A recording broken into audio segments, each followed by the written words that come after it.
se hicieron en Chile, se cogieron la costumbre de una vez al mes juntarse los responsables de todos los pilotos, de los municipios, del ministerio, del consejo, del tal, se juntaban para ver cómo iban haciendo esa evaluación. Entre ellos también se ayudaban y se siguen juntando una vez que han terminado los pilotos y siguen avanzando también en la gestión de documentos, porque hay muchas cosas en las que crecer. Se terminaron con esas y han seguido con otras. ¿Qué es lo que se hizo y se diseñó? Una estrategia de implementación. Nosotros no podemos hacer seguimiento de todos los proyectos piloto, pero sí que podemos decir cómo hay que hacer una autoevaluación, cómo se tiene que hacer una planificación, qué se necesita en cuanto a formación. Se incidió mucho y ha habido mucha capacitación de formación de formadores. Se forma gente que luego va a seguir formando a otra gente, entonces también es verdad que eso hace que se amplíe también la llegada del modelo. Cómo se hace el seguimiento y la implementación y la evaluación de la propia implementación del modelo. Consulta, Beatriz. ¿Cuál fue el lugar de los archivos nacionales en estos proyectos pilotos? Porque escucho Chile y... Pues en Chile sí que estuvo el Archivo General de la Nación. Sí que hubo seguimiento por parte del archivo, y en el grupo de trabajo que hubo con el Consejo para la Transparencia estuvo el Archivo General de la Nación también incluido con los proyectos. Eso pasó en Chile, pero en otros países no. O sea, por ejemplo, todo lo que ha habido en El Salvador solo ha sido con el Instituto de Acceso a la Información Pública y no ha habido un respaldo por la parte del Archivo General de la Nación, que tiene otros problemas que no son la gestión de documentos, o no consideran que la gestión de documentos sea un problema suyo, porque suficiente tienen con que conservar los que tienen en su archivo. Entonces sí que es verdad que según el país el papel de los archivos es distinto. Yo soy archivera y yo además estoy muy orgullosa de ser archivera y a todo el mundo le digo soy archivera. Tú pasas por una aduana como ayer y te preguntan profesión y digo archivera, se me queda mirando ahí con cara rara, no pregunta, no vaya a ser. Sería más fácil decir funcionaria, que todo el mundo sabe lo que es, o alguna cosa, pero no, yo soy archivera. Siempre lo primero que nosotros hacemos es preguntar por el responsable del archivo, porque queremos integrar al responsable del archivo en todo, a nivel nacional y a nivel de todos los sitios. Entonces, en todo siempre ha habido los responsables de los archivos. ¿Qué ha pasado a nivel nacional? Que hay algunos archivos generales que sí que han tenido un mayor implicación y otros que no, simplemente por cómo están formulados los distintos archivos y la posibilidad de estos archivos. O sea, sí que lo que visteis al principio en el 2014 fue nosotros dijimos que era obligatorio que todos los órganos garantes de transparencia fuesen de la mano del Archivo Nacional, y fue la primera vez que se veía. El Archivo General de la Nación de México fue la primera vez que vio a los responsables del IFAI y fueron juntos a una reunión, y a partir de ahí se han estado reuniendo en la RTA juntos. Pero al final sí que es verdad que muchas veces, según el país, el peso específico de llevar a cabo los proyectos de gestión de documentos archivo han venido por los órganos garantes de transparencia y no por el archivo. Lo cual es, bueno, la cuestión es aprovechar cualquier situación que podamos, y que luego también el archivo en muchos casos se ha visto también situado y valorado, y se le ha llamado en un momento en que igual a los archivos no se les llamaba para cuestiones de transparencia, porque no sé por qué se creen que la transparencia se puede lograr sin archivos y sin gestor de documentos. Lo que hablábamos de claves para la implementación efectiva, vuelvo a repetir lo del apoyo de la alta dirección, que siempre lo digo, incorporar una visión estratégica, que tenemos que pensar en procesos, en visión estratégica, en todo de una manera integral y general. O sea, quiero decir, así, desde la creación de los documentos hasta la conservación de nuestros documentos históricos, pero también a todos los niveles. Si la mejor gestión de documentos es aquella que no aparece, es como si todo funciona perfectamente, la gestión de documentos es algo de la que nadie se acuerda. Es como si te funcionan muy bien todos los sistemas informáticos, nunca llamas al TIC. Porque para que te digan, ¿has encendido, has apagado? Sí, ha sido hecho, no es eso, es otra cosa. Pues si todo funciona bien, es algo transversal, no debería de... ¿Por qué? Porque al final muchas veces los archivos, cuando salimos a la palestra y más a medios de comunicación, suele ser por dos cosas: o que hemos hecho una exposición maravillosa y estupenda y salen los medios, o porque han encontrado unos bonitos expedientes con información personal en un contenedor de basura. Entonces son las dos cosas por las que suelen salir los archivos: o por una mala gestión o porque hemos hecho una actividad cultural. Si no salimos es que lo hacemos todo muy bien, casi es mejor no salir, ¿eh? Lo que hablábamos de la manera gradual, flexible y modular, sí que es verdad que en la implementación vimos que sí que se podía hacer tal como lo habíamos pensado en nuestra cabeza, de que no tenías por qué hacer algo integral, sino que podías ir por cada una de las guías y que con esas guías sí podías mejorar, simplemente viendo solo una de esas guías o mejorando una serie de actuaciones y de procesos archivísticos. La importancia de la formación y capacitación, también la importancia de la asignación de recursos, aunque sean los que ya hay, pero que se les diga que tiene entre sus funciones también el seguimiento de los proyectos o la dirección de una serie de proyectos. Y el compromiso y colaboración, porque es que al final no podemos hacer, lo decía antes, todos uno. Es que necesitamos colaboración con otra serie de técnicos, colaboración con nuestros compañeros y compromiso por parte de la organización. Pero claro, también hubo debilidades dentro de los proyectos. ¿Cuáles son las mayores debilidades que vimos en los proyectos piloto? Que no todo hay que decir que es lo bonito. Pues que los tiempos eran muy cortos. Para determinadas cosas se necesitaban unos tiempos mucho mayores. Entonces lo que sí que les dijimos es que en esas cartas de Gantt, en esos cronogramas, ampliasen. Iban a hacerlo solo, pero podían ampliarlo. Que hay muchas contingencias diarias. ¿A qué me refiero? Cuando tienes que estar apagando fuegos de todo tipo, pues el tener tiempo para la planificación no es tan fácil. Entonces, pues hay que pensar que tienes que tener un espacio, un tiempo para llevar a cabo todos estos proyectos. La falta de presupuesto, que está claro. Lo de que no existe dedicación exclusiva a la implementación es una de las cosas que llevas, como otras múltiples cosas. Y la falta de competencias. En muchos casos, lo primero que decíamos era, lo primero que tienen que hacer es nombrar a alguien, contratar a alguien o tener a alguien que sepa de gestión de documentos y archivo. Rol y competencias. ¿Qué rol tiene que tener? No puede ser que el que lleve el archivo sea el primero que apareció por ahí y dijo que quería abrir un archivo, ni puede ser que no haya nadie responsable de la gestión de documentos. Entonces sí que es una de las cosas que faltaban, eran competencias. Y fortalezas, porque también las hubo y mucho, y lo veías en los proyectos piloto. Lo primero es que hubo apoyo de la alta dirección y que normalmente todos los funcionarios, por muy malo, todos los servidores públicos, por mala prensa o mejor prensa que tengamos dentro de cada uno de nuestros países, la mayoría somos personal muy comprometido. Y aunque no tengas tiempo, la sacas de donde sea para terminar haciendo proyectos que sabes que van a la mejora. Entonces sí que es verdad que lo que encontramos fue personal muy comprometido en hacer que funcionasen las cosas en su organización. Que había un apoyo mutuo entre las instituciones, que también luego lo veré, y que se constituyeron comisiones, equipos de trabajo, porque muchas veces, y seguro que si vosotros trabajáis en determinadas organizaciones, lo que te sientes es muy solo. No tienes apoyo ni tienes a quien llorarle un poquito. Entonces sí que es verdad que muchas veces si haces comisiones o equipos de trabajo, es mucho más fácil tener el apoyo, el conocimiento de otros compañeros, y luego una vez que las primeras reuniones estas de las de venir llorados, una vez que ya vienes llorado de casa, ya las siguientes que dices, no, estoy peor, no, yo estoy peor, no, yo no tengo a nadie, no, yo tengo un loco, no, yo... Una vez pasado todo ese momento, ya empiezas a funcionar, y sí que es verdad que te encuentras en una disposición excelente para poder llevar a cabo la implementación de determinados proyectos. En el 2016, después de estos proyectos piloto, lo que se decidió, ya no había financiación de Eurosocial, hubo un momento en que desde la Unión Europea no se daba dinero, y lo que se decidió es, vamos a hacer capacitación. El Consejo para la Transparencia de Chile sí que reservó una serie de recursos para hacer capacitación y ver si realmente cómo funcionaba la capacitación del modelo.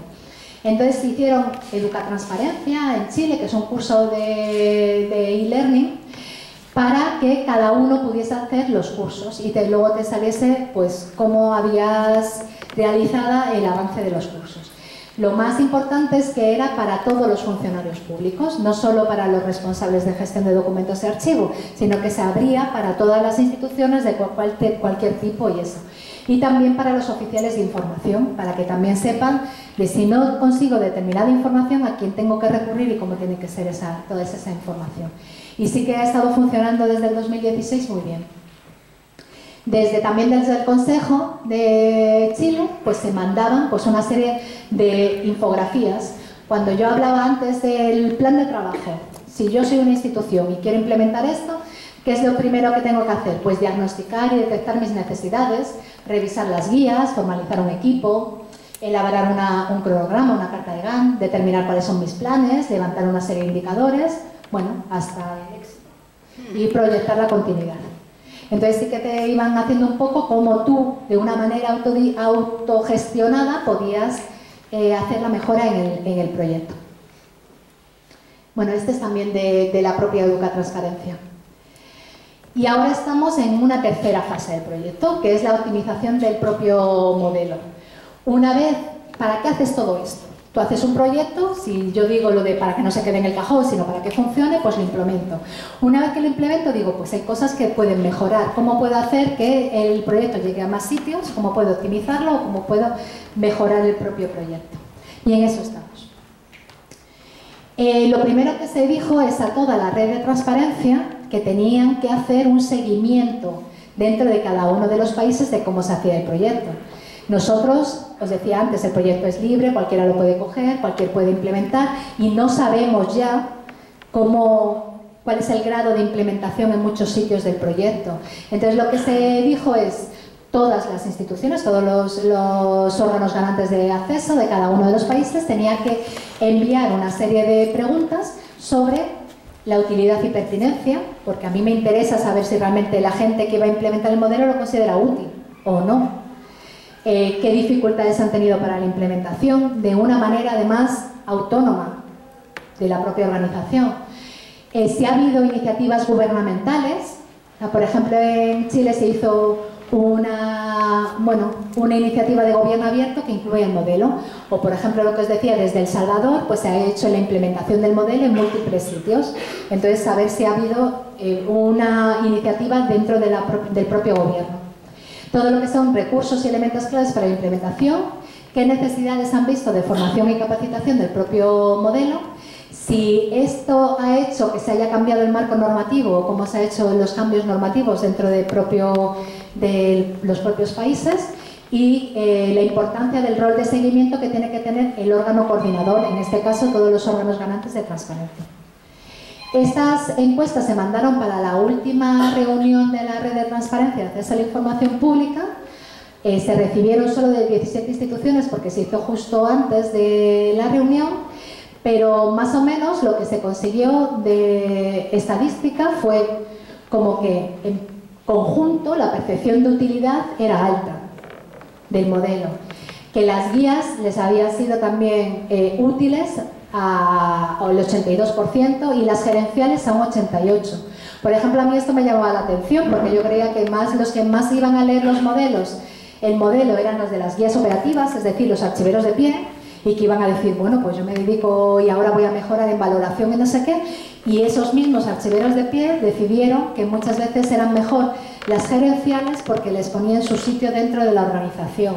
El valor del propio archivo y la gestión de documentos dentro de la organización, que era algo que no tenían en otros modelos de archivística, que hay determinados manuales de archivística que te dicen cómo hacer los procesos archivísticos, pero no cómo integrar la gestión de documentos y archivo dentro de otros procesos que no son archivísticos. Bueno, es interesante para nosotros también. Y lo que también se vio es esto que os digo, que es relevante para una implementación exitosa, que haya una voluntad. Hablo política, pero no hablo política del gobierno, sino política en el alto nivel de todas las organizaciones. A lo que me refiero a la política entendida no en el color político del que nos gobierna, sino a la política de Estado, esa que deberían hacer todos, da igual el color político que sea y que a veces hacen y a veces no hacen. Los recursos económicos, que sí que es importante que se destinen recursos económicos, la importancia de contar con un sistema nacional de archivos. sí que se vio la distinta implementación en distintos países según la fortaleza de su propio Sistema Nacional de Archivos, y según lo que hubiesen avanzado el Sistema Nacional de Archivos, tú llegabas y ya no era algo que tuvieses que empezar a explicar, sino que ya había un conocimiento dentro de las organizaciones de qué era un archivo y qué era la gestión documental. Y sobre todo que las personas encargadas de gestión documental, esto es una perogrullada, es decir, que es que todo el mundo tiene que entender que quien se encarga de gestión documental tiene que conocer qué es la gestión de documentos, pero no siempre pasa. Entonces, la importancia de la capacitación y la formación y de que tengan una especialización. Lo que nosotros, todo esto, lo que tiene que dar es que, según los modelos, según las personas y según lo que nos digan, mejorar el propio modelo. Si te dice que hay alguna guía, alguna directriz, alguna cosa que no ven cómo es posible implementar, pues igual eso también requiere de nuevo modelo. Igual que cuando estuvimos elaborando el modelo metimos cosas que al principio no pensábamos meter, pues igual hay necesidades que a lo largo del tiempo vamos a ver que se necesitan. Y simplemente, ya casi para terminar y abrir ronda de preguntas si las tenéis, es la importancia de la formación que también nos estamos dedicando en este año. Y es que se está haciendo un plan de formación de todo el modelo, el que os decía, por ejemplo, antes que había en Chile, pero abierto a toda la red, que cualquiera dentro de la página web del propio modelo pudiese entrar en una posibilidad de formación. Que esté además abierto y colaborativo, que sea, como hemos hablado, la formación es una herramienta transversal, y que además pues, que instale una cultura de acceso a la información pública. Lo que se pensó en cuanto al alcance del plan de formación, además, es que es para todo tipo de instituciones, que cualquiera podía entrar, cualquier organización que quiera implementar un sistema de gestión documental, y para todo el personal, que sea interdisciplinar. ¿Por qué? Porque también hay una parte muy importante dentro de la red que tiene que pensar en los propios oficiales de información. Y entonces también hay capacitación específica del modelo para oficiales de información, para gestores, pero digo gestores de los de las oficinas que están creando los propios documentos, para gestores documentales, para archiveros, para informáticos y todo eso que entre dentro de la formación. Y se ha creado y se está haciendo, elaborando un curso que se llama Introducción al Modelo y que tiene sobre todo pues, a todo lo que son las estrategias y lineamientos de implementación del modelo. Para formar virtualmente a los funcionarios, es decir, que haya una plataforma donde cualquier funcionario pueda meter una serie de datos, darse de alta y de manera gratuita tener acceso a cuestiones de formación. Para tener conocimientos en los lineamientos, claramente los documentos te los puedes descargar, puedes hacer un estudio de los mismos, puedes trabajar, pero cualquier cosa que sea bueno, más pedagógica también ayuda a la extensión del modelo, que puedas adquirir herramientas y que puedas incluso tener una certificación, que eso de todas maneras se está considerando cómo hacer esto por parte de la red de transparencia, una certificación en esto. Y sobre todo una implementación colaborativa, y que la implementación la puedes hacer de una manera autónoma. Es lo que os decía antes, que las propias organizaciones puedan tener claro cuáles son sus necesidades, implementarlas y hacerlo de una manera autónoma y a la vez colaborativa, es decir, con otros organismos que están haciendo lo mismo y que se puedan compartir experiencias. Y de esto es por lo que no solo está orientado a funcionarios públicos, sino también a todos aquellos que sean estudiantes y que puedan llegar a ser funcionarios públicos y especializarse en archivística. También todos aquellos directivos y profesionales de gestión documental y toda institución que requiere implementar los procesos de gestión documental. Bueno, esto es de que estamos, coordina el proyecto Eurosocial y el Consejo de Transparencia de Chile y que supervisamos nosotros como expertos todos los contenidos y que los implementadores serán todos los organismos de la red. Pongo ahí, en coordinación por país, que se cuenta con los órganos garantes y también se va a contar con, y la idea es contar con todos los archivos nacionales para todo lo que es instituciones y funcionarios para que funcione el proyecto de capacitación. Y lo importante, intercambio de experiencias, que os decía, que hay un espacio virtual y colaborativo y difusión y promoción, generar contenidos formativos, que hay una socialización del propio modelo, que se puedan conocer ejemplos que sean replicables. Si yo soy una municipalidad y Calera de Tango ya ha pasado por determinadas cosas, pues ¿por qué no voy a replicar lo que ellos hacen? Y además a la vez incluso hablar con ellos para ver cómo lo han conseguido hablar determinados objetivos. Lo que os decía siempre de que todo lo que se hace en un entorno es mucho más fácil y vas a poder replicar determinadas cuestiones haciendo más fácil la implementación. Y esto sí que es importante, yo creo que va a estar también con un repositorio documental. ¿A qué me refiero? No solo vas a tener a disposición todos los contenidos del modelo, sino todos los planes, etcétera, tal, que se han gestionado por los proyectos piloto. No solo los proyectos pilotos, sino todos aquellos que de manera autónoma están implementando el modelo y entonces que van a poner a disposición de otros toda la documentación. Bueno, un poco lo que os decía. La importancia es crear y gestionar el espacio virtual, que eso es en lo que estamos, pero sobre todo el intercambio de experiencias para resolver dudas, para responder determinadas preguntas, el dar una serie de herramientas que generen contenidos formativos y todo lo que sea de difusión y promoción. Va a haber un moderador dentro de la propia plataforma y se va a dar también la ordenación en la información web para que todos los contenidos pedagógicos estén a disposición de cualquiera de los que estén dados de alta. Y otra de las cosas que estamos trabajando este año, que ya prácticamente hemos finalizado a espera de su aprobación, es que el modelo de gestión de documentos tenga su apoyo en la Ley Modelo Interamericana de Gestión de Documentos y en la propia guía de aplicación. Y una de las cosas que aparece en la guía de implementación de la Ley Modelo de Gestión Documental es esta frase que os doy, solo es por señalar, de toda ley de acceso a la información es tan buena como la calidad de los archivos que se proporciona acceso. Es decir, que puedes tener una maravillosa ley de transparencia, lo que os decía antes sobre el papel, que no va a ser buena y no va a poder tener una implementación efectiva según cómo sea la calidad de los documentos y de los archivos que gestionan toda esa información. Y se ha mandado una propuesta de borrador de la ley modelo y una propuesta de borrador de una guía de aplicación de cómo hacer efectiva esa propia ley modelo interamericana. Y esto dentro de la Organización de Estados Americanos con financiación de Eurosocial. Y ya termino. Esto es lo que os decía y que es lo que también hemos hecho este año. Ya una de las cosas que estábamos pensando es cómo hacer también proyectos que sirvan para normalizar en determinadas funciones marco. Lo que se ha podido hacer en cuanto a gestión de documentos y protección de datos de carácter personal de expedientes clínicos en El Salvador le puede servir a cualquier otra institución médica que gestione expedientes clínicos en otro país. Y cómo se puede ver cómo hay determinados... no toda la documentación que se gestiona se tiene por qué tratar de la misma manera, según los datos que se contengan, se va a tratar de una manera u otra.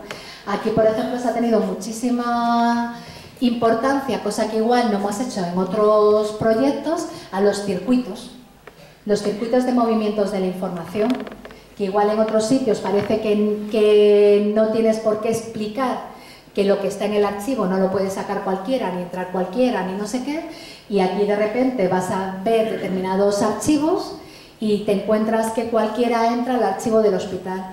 Y luego no solo eso, sino que una de las charlas más graciosas, bueno, graciosas, es que la pobre, la cara que iba poniendo según le ibas explicando el problema con que se podía ver, una responsable de archivo te contaba que claramente ella servía los expedientes clínicos de cualquier persona relacionada con el personal del centro. Es decir, que si yo soy una enfermera y me bajaba el archivo y le decía quiero la historia clínica de mi cuñado para ver qué tal está, pues podía entrar y podía pedir la historia clínica del cuñado y se la llevaba. Vale, cuando la cara de la responsable, cuando le dijimos, claro, pero tú imagínate que el cuñado se está separando de la mujer, que es la hermana de la enfermera, que a la vez pues ha ido ahí porque tiene una enfermedad de transmisión venérea y ella presenta esa documentación en un juicio de separación, que es lo que pasó en un caso real. ¿Qué haces tú como responsable de archivo? Lo que quiero decir que es que hay que pensar mucho en qué documentación estás custodiando y en cómo vas a dar el acceso a toda esa información. Y esto sí que la verdad es que estuvo el proyecto de sí que empezamos pensando que iba a salir de determinada manera y se van incorporando necesidades según cómo lo requiera el proyecto.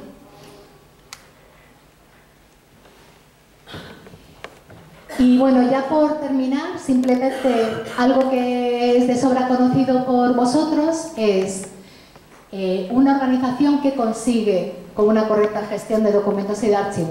Pues sobre todo una confianza en los datos, una confianza en que la información que estás dando realmente son datos fiables, son datos auténticos y se está contando con una información de calidad. Pero no solo eso, sino una confianza en que lo importante, lo que se está gestionando, termina teniendo un reflejo documental. Lo digo porque siempre hemos estado hablando desde archivos, desde la gestión de documentos, cómo ha habido una inflación de la información. Es decir, que desde los últimos años nunca se ha generado tanto papel, nunca se ha generado tanto expediente, nunca se ha burocratizado tanto, ni se ha generado tanto expediente administrativo. Pero podemos llegar a lo contrario. Lo que quiero decir, se está dejando un reflejo documental de actuaciones de la administración. Está pasando en determinados países que, como todo es transparente, quieren que quede el menor reflejo documental posible. Y se está llegando al síndrome de archivos vacíos en algunos sitios. ¿Por qué? Porque todo lo que queda reflejado en un documento, tú puedes, como ciudadano, como administración, tener acceso a ello. Por ejemplo, si yo no dejo constancia de las cosas, no puedo presentar determinada documentación. Si yo hago si yo me gasto 2 millones de euros en una carretera, pero lo hago con una empresa a la que le doy la mano y ya está, y no queda reflejo documental, no puedes hacer rendición de cuentas, no puedes saber qué información hay. Hay determinadas decisiones y muchas veces la legislación está incluso en eso, en que te dicen que tiene que llegar al archivo expedientes administrativos finalizados. Y todo lo que no es expediente administrativo y todo lo que son reuniones de órganos colegiados o todo lo que es deliberaciones o cómo se llega a determinado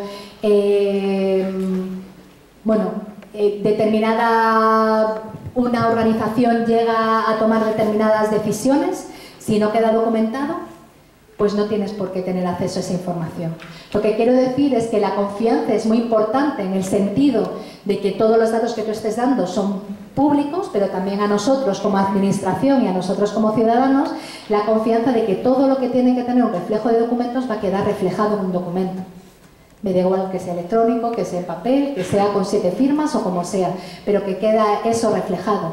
Porque lo que está haciendo en algunos países es que no se está reflejando determinadas actuaciones para que no haya una rendición de cuentas sobre determinadas actuaciones. Y os estoy hablando de el primer sitio donde se empezó a hablar del síndrome de archivos vacíos es Noruega, que tiene la ley de transparencia más antigua. Y el problema es eso, que han normalizado tanto que han decidido que no tienes por qué dejar reflejo de todo. Y entonces, ¿qué va a llegar para...? Sí vamos a poder funcionar, pero ¿qué va a llegar para nuestro futuro? ¿Cómo vamos a poder hacer determinados estudios? ¿Cómo se va a saber cómo se tomaron determinadas actuaciones y decisiones dentro de la administración? La correcta gestión de documentos archivos lo que va a llegar es para que se puedan implementar todos los derechos humanos. Y eso en la región es palpable.